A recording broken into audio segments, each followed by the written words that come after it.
Escuchar el estudio de Hebreos capítulo 9, versículos del 11 en adelante. Es un privilegio que el Señor aún nos concede a nosotros, ¿verdad?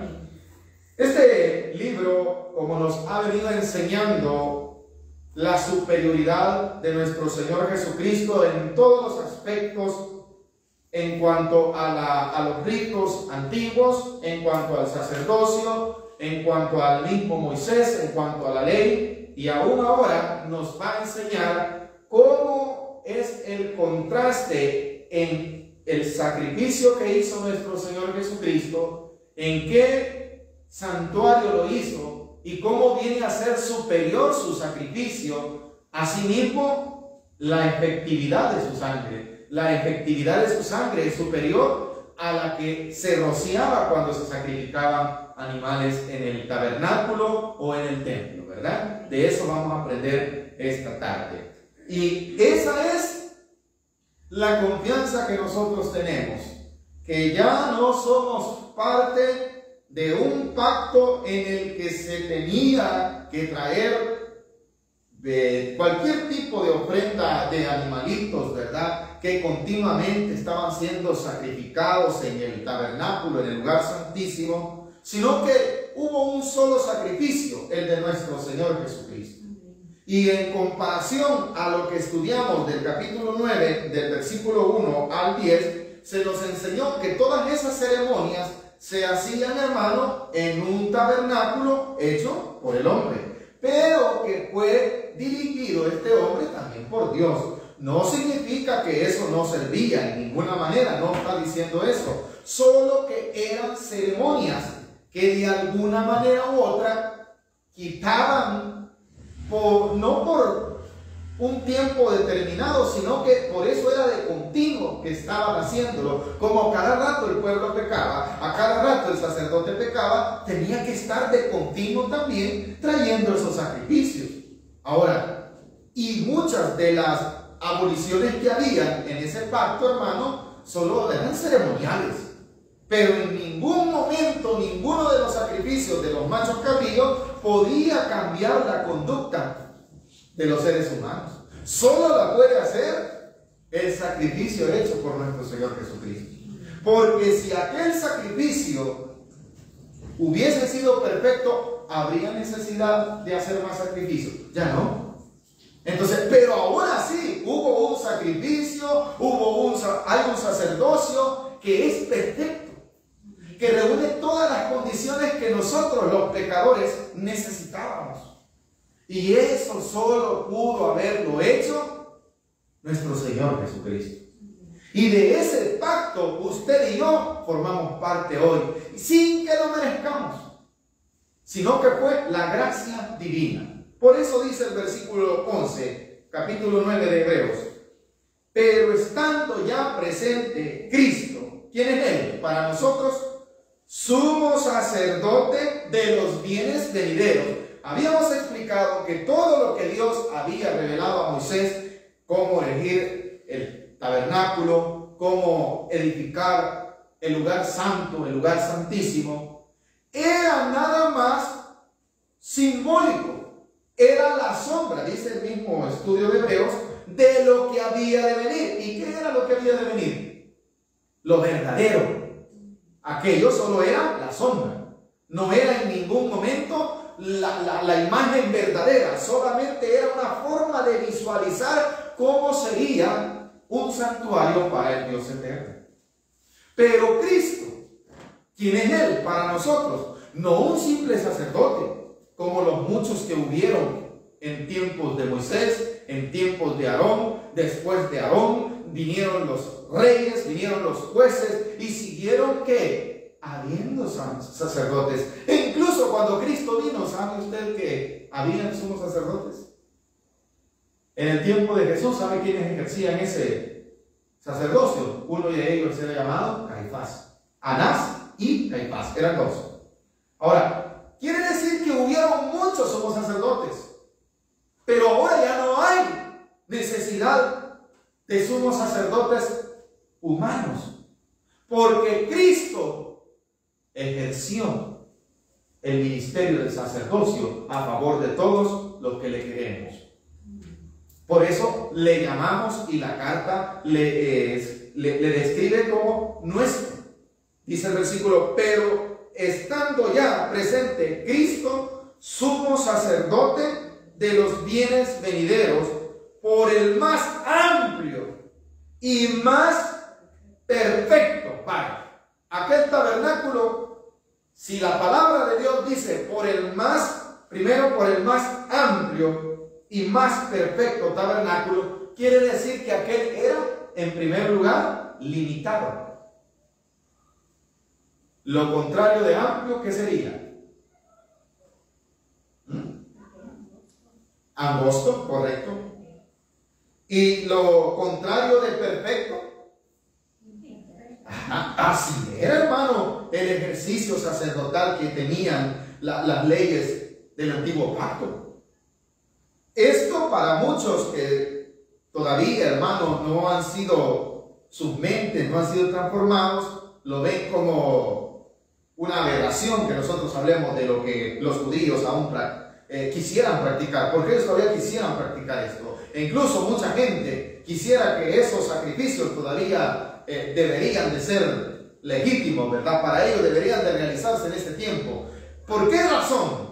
Porque no han venido al conocimiento pleno de la palabra de Dios. Y todavía para ellos creen que es necesario estar sacrificando animalitos. Ya no, hermano.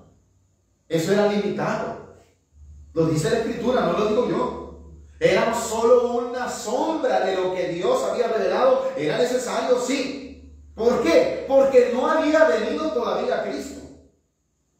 Por eso era necesario que agarrasen cada cierto tiempo esos animalitos y los sacrificaran. Tenían que ser becerros, tenían que ser machos cabrillos, sin defecto. Pero ya nos dice la Escritura que ese tipo de sacrificio hasta cierto punto era limitado, no solo limitado, sino que también imperfecto. ¿Por qué no puede ser perfecto? Porque si fuera perfecto, tendría que haber reunido las condiciones que requerían para quitar de una sola vez el pecado. Entonces sí hubiese sido perfecto. Pero no podían quitar el pecado. Sí podía de alguna manera u otra perdonar ciertos pecados, pero solamente, hermano, no todos los pecados. Volvían a pecar, era necesario sacrificio. En cambio, Cristo ya no será sacrificado como lo hacían ellos de continuo, cada cierto tiempo. Había una necesidad. Cada cierto tiempo ahí estaba el sacerdote sacrificando la becerrita, ¿verdad? Y rociando aquel lugar para el perdón del pecado de él y para el perdón del pecado del pueblo. Entonces no era perfecto. ¿Cuál es otro de los argumentos por el cual podemos decir que ese tipo de sacrificio no era perfecto? No podía cambiar la mente y el corazón del ser humano. Pero en cambio, la fe en Cristo Jesús, cuando una persona nace de nuevo, ¿qué ha sido cambiado? Lo que la Escritura decía, que Dios iba a poner la ley misma en el corazón del hombre y en su mente. Pondré mi ley en sus mentes, decía, en sus corazones. Entonces, pero para eso tuvo que haber un sacrificio. ¿Cuál fue? ¿El de un ángel? No, fue el mismo Hijo de Dios. Fue dado por nosotros. Ese sacrificio entonces viene a ser como comparado con aquel perfecto. ¿En qué lugar entró Jesús como sumo sacerdote? Lo dice el versículo 11. Pero estando ya presente Cristo, sumo sacerdote de los bienes venideros, por el más amplio y más perfecto tabernáculo, no hecho de manos, es decir, no de esta creación. Entonces, ¿en qué tabernáculo entró el Señor Jesús? En el verdadero, lo está diciendo, ¿verdad? Y si es el verdadero, no pudo haber sido construido por un arquitecto humano. Es el lugar verdaderamente donde Dios habita. Ese es el verdadero tabernáculo donde Cristo Jesús ha entrado, hermano. No es en un templo hecho de hombre. No es en un tabernáculo que alguien, ¿verdad? Como el que tenía Israel. No. dice que si no fue hecho de hombre, entonces ¿por quién fue hecho? Vamos a ver. No de esta creación, lo dice, ¿verdad? Quiere decir que no hubo participación humana en la elaboración de ese tabernáculo. Si no hubo participación humana, entonces lógicamente, ¿quién hizo ese tabernáculo? ¿O de qué lugar está hablando? Está hablando del mismo lugar donde habita nuestro Dios. No sé si estamos entendiendo. En ese lugar del cual no hay mano humana. Vamos a ver.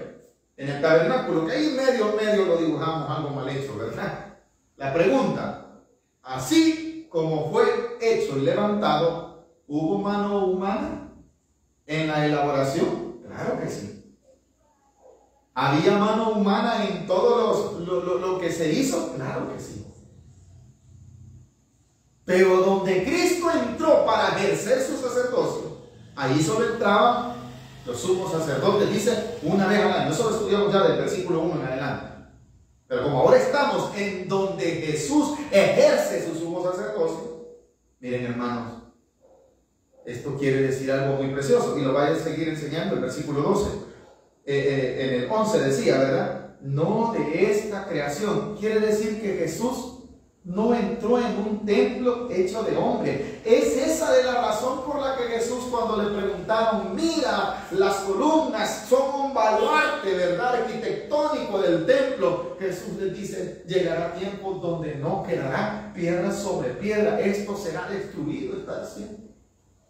Porque Él no iba a entrar en ese lugar santo ni en ese lugar santísimo. Él iba a entrar al mismo cielo de donde Él había venido. Y desde allí ejerce el Señor su sacerdocio.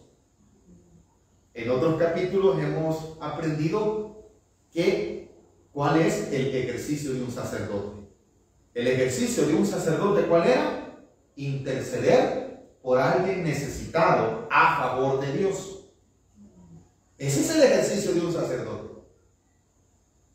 Ahora, ¿dónde lo hacían los sumos sacerdotes? En un tabernáculo hecho de hombre. ¿A dónde lo está haciendo el Señor Jesucristo? En el mismo cielo. Allá está intercediendo el Señor Jesucristo. ¿Por quién?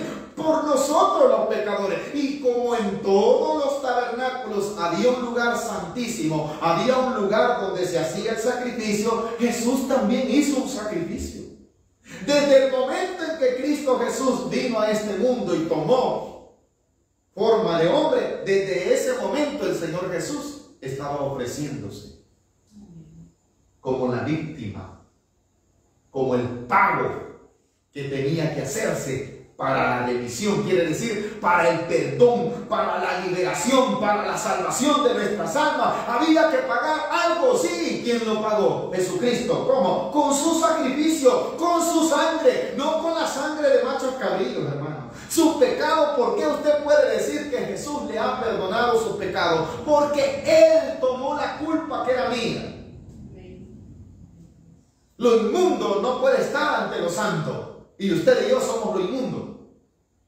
La humanidad caída por causa de la primera generación que fue Adán y Eva, todos nacimos como inmundos, ya nacimos pecadores. ¿Necesitábamos pagar el pecado? Claro que sí. ¿Y cómo se paga si es caro? Solo con la muerte. Pero no solo la muerte corporal. Era necesario, hermano. La ira de Dios está contra el pecado porque Él es santo. ¿Entendemos esto? Entonces teníamos que ser pasados por la ira de Dios, el castigo, ¿o no, iglesia? La pena, la condenación, eso era que lo de nosotros, lo que nos pertenecía por derecho, hermano. Pero cuando Cristo fue ofrecido, ahí empieza su redención y la mía. ¿Cuánto nos alegramos por eso?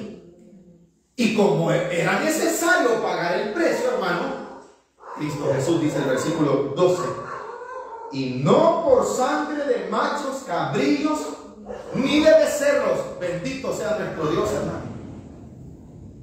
El perdón de sus pecados ha venido a su vida no por la sangre de un macho cabrillo, sino por la sangre más preciosa, la sangre de un ser santo que tomó un cuerpo de hombre, pero bajo ese cuerpo se sometió para ofrecerse, hermano, como un sacrificio. Si había que entrar al lugar santísimo, se mataba a un animalito. Eso lo entendimos, ¿verdad? Si Jesús va a entrar a la gloria de su Padre, al tabernáculo real, a lo verdadero, dice la Escritura, como había pecado, necesitaba, si alguien quería ir a interceder por el hombre hasta la presencia de Dios, se necesitaba que alguien pagara el precio. Y se buscaba una víctima. El cordero, el macho cabrío. ¿Qué tenía que ser, hermanos? Sacrificado. Entonces, ¿con qué sangre entró Jesús a ese lugar? Con su propia sangre. Quiere decir que ya desde allí el valor del sacrificio es mayor que aquel. Entonces, por lógica, viene a ser más perfecto. Ese es el tipo de paga que se dio por nuestros pecados, hermanos. Lo dice la Escritura en el versículo 12. Y no por sangre de machos cabríos ni de becerros, sino por su propia sangre. Entró una vez. Aquí está lo lindo. ¿Cuántas veces entró? Una vez. ¿Y aquellos sacerdotes cuántas veces entraron?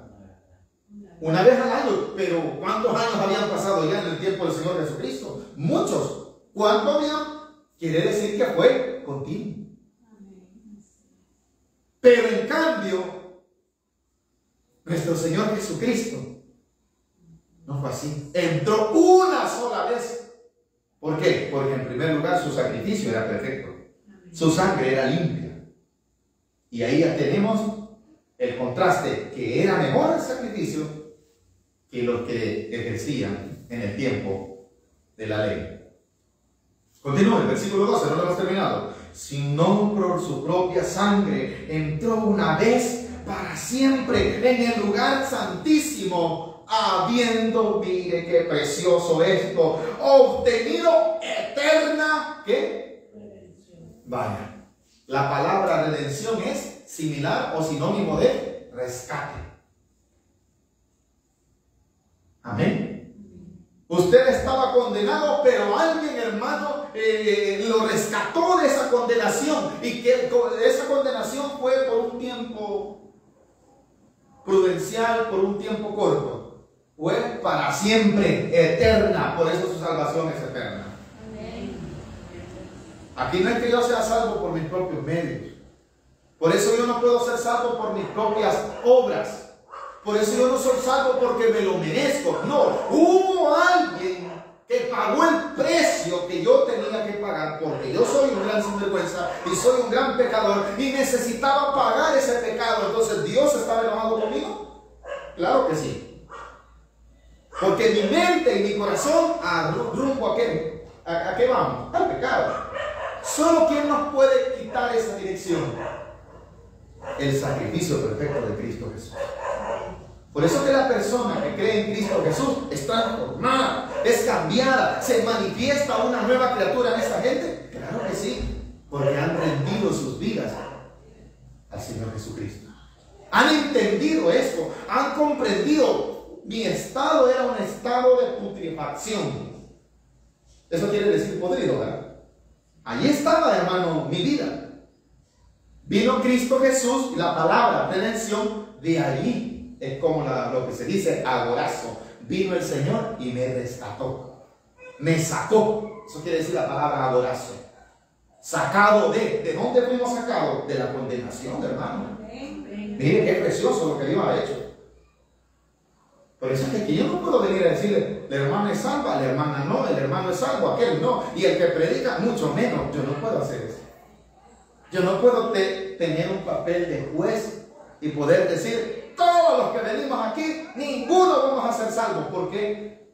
Porque el que salvó lo hizo como un sacrificio eterno. Y si aquella persona creyó en esa obra maestra hecha por nuestro Señor Jesucristo, ¿dónde quedo yo?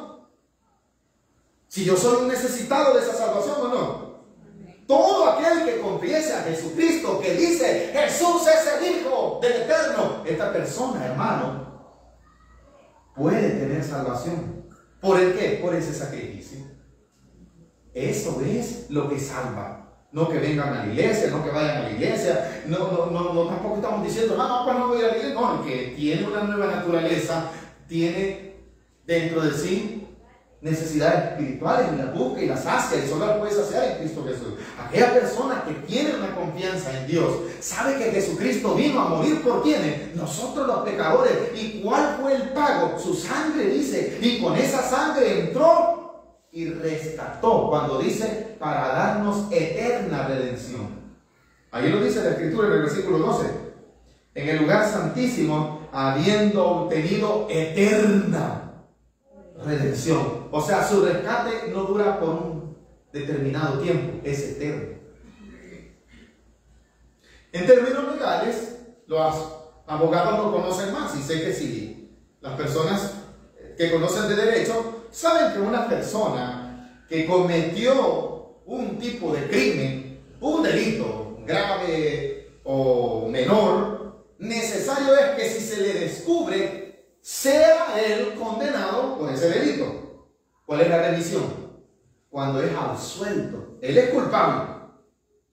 Él es culpable. En ese momento existe el término legal justificación. O sea, él no es justo. Él tenía pruebas de que hizo eso, pero viene el juez. Y el juez dice, pero para mí tú eres justo. Quien lo está decretando justo es el juez, ¿verdad? No es el culpable. El que estaba siendo condenado legalmente es como es un criminal. Delinquió, ofendió, pero viene el juez y el juez dice, pero yo no quiero que vaya a la cárcel. En ese momento le justificó. Eso hizo Jesús por usted. Amén. Porque el juez en este caso, ¿quién es? Dios. Y a través de Cristo Jesús. Por eso es que Romanos dice, justificados pues por la fe, tenemos paz para con Dios. ¿Por medio de quién? De este sacerdote. No sé si estamos entendiendo en términos legales lo que está diciendo el Señor Jesucristo. ¿Éramos culpables? Sí. ¿Y cómo es que podemos entrar siendo culpables al trono de la gracia, al reino de los cielos? Podemos ser parte del reino de los cielos. ¿Por qué? El dueño del reino, el juez de toda la tierra, Él es el que me justifica. Él es el que dice, yo te amo, di mi vida por ti y yo voy a pagar. Lo que había que pagar por ti lo pago yo. Entonces, esa fianza que se conoce como legalmente. Ahora, usted sabe que en los términos legales también existe, ¿verdad? Este tiene que pagar, pero vamos a absolverlo por un determinado tiempo.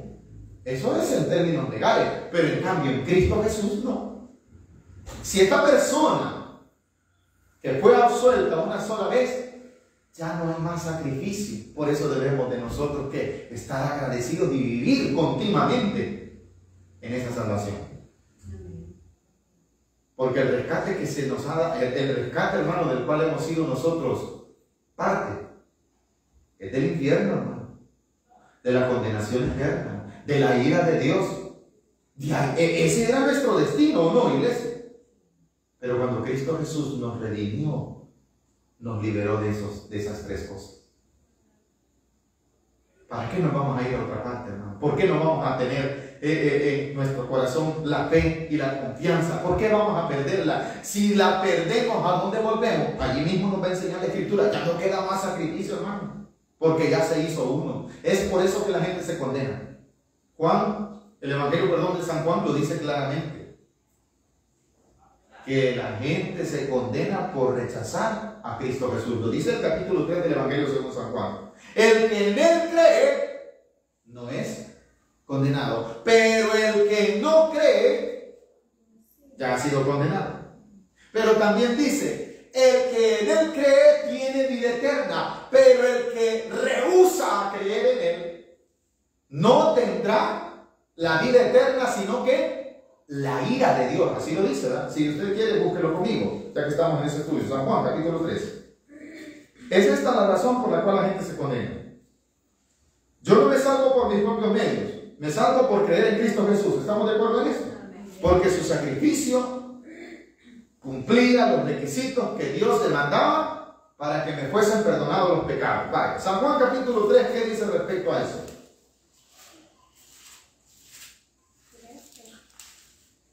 Evangelio según San Juan, capítulo 3, versículos 34. En el 35, perdón. El Padre Ajá. Y todas las cosas ha entregado. Vale. Aquí está hablando de la autoridad de quién? De nuestro Señor Jesucristo. O sea, lo que Jesús decide, eso sucede. ¿Quién tiene el poder? Jesucristo. Vean el 36. El que cree en el Hijo, ¿qué tiene, hermano? Vaya. Pero el contrario, ¿qué sucede? Ajá, aquel que le rechaza. No verá la vida. Vaya, no verá la vida. Sino que la ira de Dios estará. Vaya, y no dice la ira de Dios vendrá. ¿Cómo? Está, dice, no dice estará. O sea, ya en el presente, el hombre sin Cristo, ¿en qué está? En una condenación, hermano. Pero el que cree en Cristo, esa condenación le será ¿qué? Quitada, porque ¿qué tendrá según el versículo 36? La vida eterna. Pero el que rehúsa creer desde ya está ¿en qué? En la condenación. Entonces, cuando vamos a Hebreos, en el estudio que estamos, ¿qué estamos entendiendo? Pues ese sacrificio, es esa intercesión, es esa sangre la que me salva. Continuamos, versículo 12. Sino por su propia sangre entró una vez para siempre en el lugar santísimo, habiendo obtenido eterna redención. Por eso deje de estar dudando de su salvación. Porque la salvación no se la doy yo, no se la da un hombre, ni tan siquiera a un ángel Dios se la encargó. Se le encargó a su Hijo. A Él dice, el Padre ama al Hijo y que entregó al Hijo todas las cosas. Y entonces el que cree en el Hijo tiene vida eterna. Dice, por eso no ponga en tela de juicio jamás la redención que Cristo hizo por usted. Yo no sé si me voy a salvar, hermano, quizás me voy a condenar. Si usted ha creído en Cristo Jesús, ya es salvo, ya debe de vivir como salvo. ¿Por qué? Porque ya se hizo efectiva en usted la redención. ¿Cuál es el problema de la iglesia? Es ese. Que todo lo dejan para cuando allá se pase lista. Desde ya usted es salvo. Desde ya debo de vivir como que soy salvo. Desde ya debo de manifestarme como salvo. Porque desde ya ha sido colocada en mi mente y en mi corazón el ¿qué? La ley divina de Dios. En la naturaleza terrenal es rechazada. No quiere someterse, como decía el apóstol Pablo. He descubierto que en los miembros míos hay una ley que me conduce al pecado, pero también la gracia de Dios. La otra naturaleza que estaba en él le decía, Pablo, aquí es lo correcto. Y en eso correcto debemos de andar. ¿Por qué? Porque de allí hemos sido partícipes ya. ¿Por quién? Por creer en Cristo Jesús. Dice el versículo 13. Y aquí está la razón. Porque si la sangre de los toros y de los machos cabríos y las cenizas de la becerra rociadas a los inmundos santifican para la purificación ¿de qué? De la carne. O sea, si aquello que era simbólico, hermano, aquel sacrificio que hacían los sacerdotes, al rociarlo, hermano, sobre aquellas cosas inmundas, santificaban simbólicamente aquellas cosas como estaban ya purificadas. Solo con el hecho de haber agarrado una becerra, porque ese era una sombra. Si eso, hermano, de una forma religiosa podía santificar aquello, vea el sacrificio de Cristo, el contraste, versículo 13. Porque si la sangre de los toros y de los machos cabríos, eso era lo que se sacrificaba en el tabernáculo, ¿sí? En el lugar del sacrificio, sí, ¿verdad que sí? Vale. ¿Cuál era el significado de esa sangre derramada allí? Que purificaba aquello, ¿o no? Ahora el 14. ¿Cómo más la sangre de Cristo? Si la sangre de Cristo era más perfecta que la sangre de los machos cabríos. ¿Qué creemos nosotros? Según la pregunta. ¿La sangre de Cristo es mejor o no? Entonces, si la sangre de aquellos toros purificaba, hermano, aquel inmundo, ahora vea lo que hace la sangre de Cristo. Versículo 14.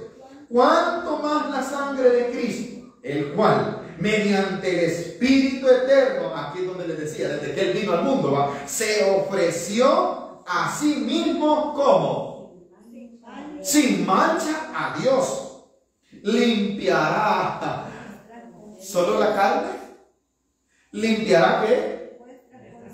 Aleluya. Limpiará vuestras conciencias de obras muertas para que sirváis al Dios vivo. Aquí la palabra obras muertas no se refiere a la ley. Aquí la palabra obras muertas se refiere entonces ¿a qué? Amén, hermana, gloria a Dios. A eso, hermano. Si la sangre de aquello, hermano, le voy a poner un ejemplo. Los fariseos decían que jurar por el templo era una ofensa, ¿o no, hermano? Pero si se juraba por el altar, y así iban subiendo, ¿verdad? Porque ellos creían que el templo era sagrado, que el altar era sagrado, que el lugar de las ofrendas era sagrado. ¿Por qué ellos creían que era sagrado si había sido hecho por un hombre? Porque había sido rociado ¿con qué? Simbólicamente con la sangre de un sacrificio. No sé si estamos entendiendo. Ahora, la sangre de Cristo, si dice que la sangre de Cristo es mejor que la de los machos cabrillos, no solo va a limpiar, hermano, la parte externa, sino también lo interno. Eso es lo que necesita el hombre. Esa es la iglesia. La iglesia no se ha dado cuenta que en verdad en Cristo Jesús tienen que ser el que, hermano, limpiada nuestra conciencia. Cuando la conciencia del hombre es limpia, el hombre busca las cosas limpias. ¿Por qué? Porque ya no en él ha sido revelado que lo que hacía estaba en contra de Dios. Viene la sangre de Cristo, la cree dentro de su mente y de su corazón, que Él murió por sus pecados. ¿Su conciencia está siendo limpia? Sí. Entonces, por consecuencia, ¿a dónde va a seguir este hombre? Va a seguir lo santo. ¿Por qué? Porque ha sido limpiada su conciencia. ¿Qué necesita el hombre? El hombre necesita esto. Toda la humanidad. Este es el problema. Mire, por esto es el caos. Por esto es que la gente, hermano, hoy vive en un mundo que se está cada día destruyendo a sí mismo. Porque se están violando estos principios bíblicos. Porque no he entendido que de esas cosas tenemos que arrepentirnos, del pecado, hermano, de la maldad. Pero la gente quiere venir a la iglesia y quiere seguir haciendo la maldad. No se puede, porque si usted ya vino a Cristo, si ha entendido qué significa el sacrificio de Cristo, quiere decir que su mente le ha dicho, mira, lo que hacía, eso no era agradable. ¿Qué le está diciendo el Señor Jesús a usted? Le está revelando que esas obras eran, ¿qué? Muertas. ¿O no, hermanos? Entonces, ¿qué le hace? ¿Quién lo hace? Es el pastor el que, hermana, no peque, hermano, no peque. No, hombre, si el pastor necesita que alguien lo dirija, necesita que le sea limpiada la conciencia también a él. ¿Y quién lo puede hacer? Solo la sangre de Cristo. Quiere decir que entonces el sacrificio de Cristo y su sangre y su sacerdocio son efectivos, hermano. El problema es que la iglesia no se ha dado cuenta el tipo de sacrificio que se ha dado por él. Que hay quienes incluso creen que con hacer algo, hermano, ay, con esto voy a agradar a Dios, me voy a echar unos 41 y con estos 41 yo voy a hacer. Eso es mentira.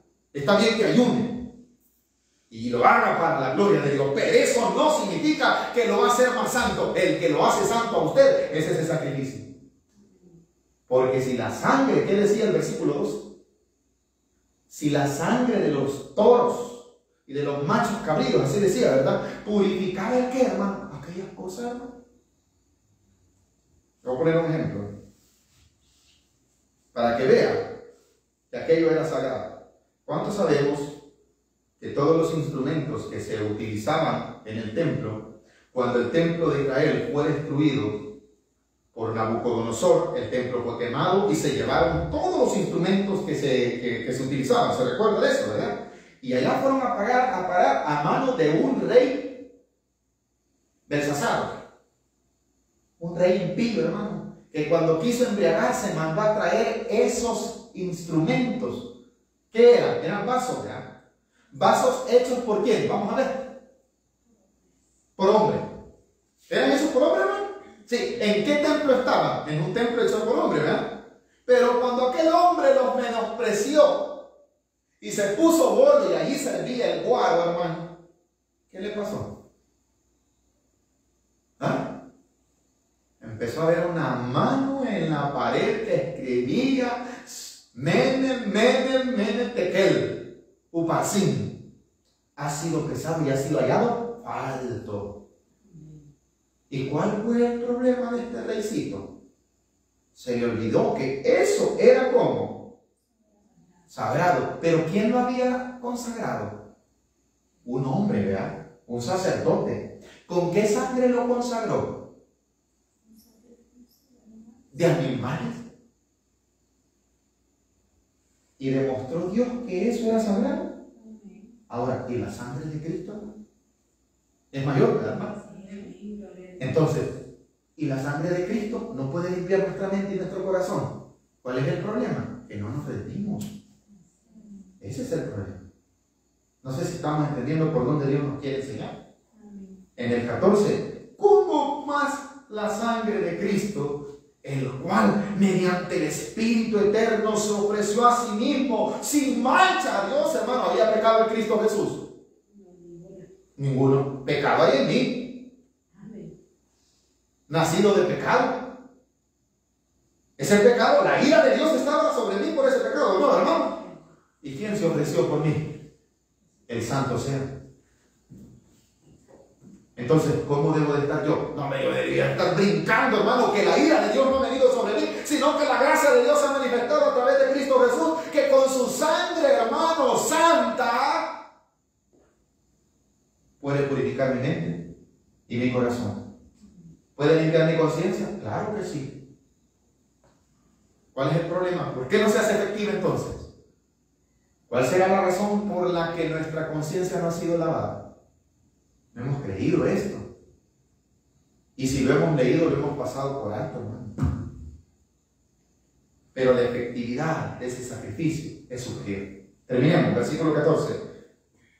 ¿Cuánto más la sangre de Cristo, el cual mediante el Espíritu Eterno se ofreció a sí mismo sin mancha a Dios, limpiará vuestras conciencias de obras muertas? ¿Para qué, hermano? Para que sirváis al Dios vivo. Dice que hay una imagen. Alguno va a pensar algo otra cosa, pero lo voy a explicar. Por ahí me encontré una imagen de un equipo de fútbol que jugó el Día de los Muertos. No sé qué día, fue el día 31. Y salieron todos con máscaras de calavera. Fue en México.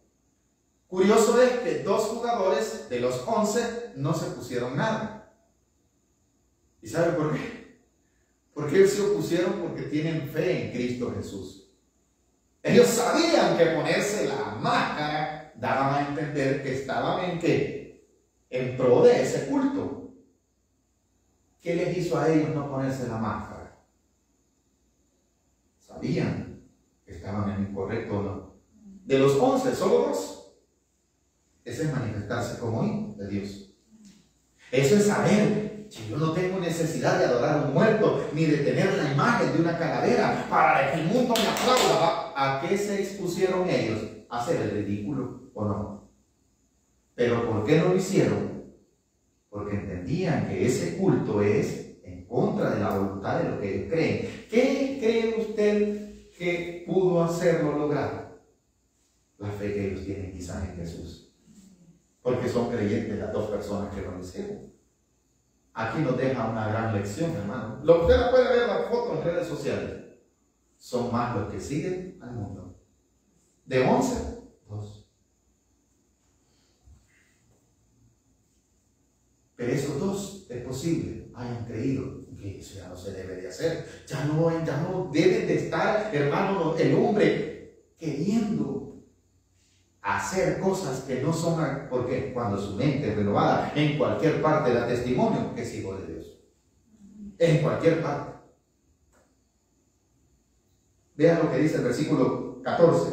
¿Cuánto más la sangre, de Cristo, el cual mediante el Espíritu eterno se ofreció a sí mismo sin mancha a Dios, limpiará vuestras conciencias de obras muertas para que sirváis al Dios vivo. Ahora, quiere decir que ese sacrificio es el que me impulsa a mí a estar predicando. La carne me dice, no hombre, andate de aquí, andame acá, decí todas las cosas que tengas que decir, habla lo que te dé la gana. Esa es mi parte terrenal, ¿verdad, hermano? Pero cuando yo me doy cuenta que dentro de mi cuerpo fue implantado una nueva naturaleza por la fe en Cristo Jesús, ahora este cuerpo, como lo decía el apóstol Pablo, debe de ser ¿para quién? Para que Dios sea glorificado en mi vida.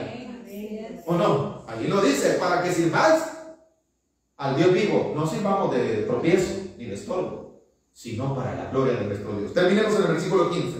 Así que por eso es mediador, ponga atención a esto, de un nuevo pacto, para que interviniendo muerte para la remisión, quiere decir para que sea absuelto, para que le sea quitado lo que teníamos, para la remisión de las transgresiones que había bajo el primer pacto, los llamados reciban la promesa.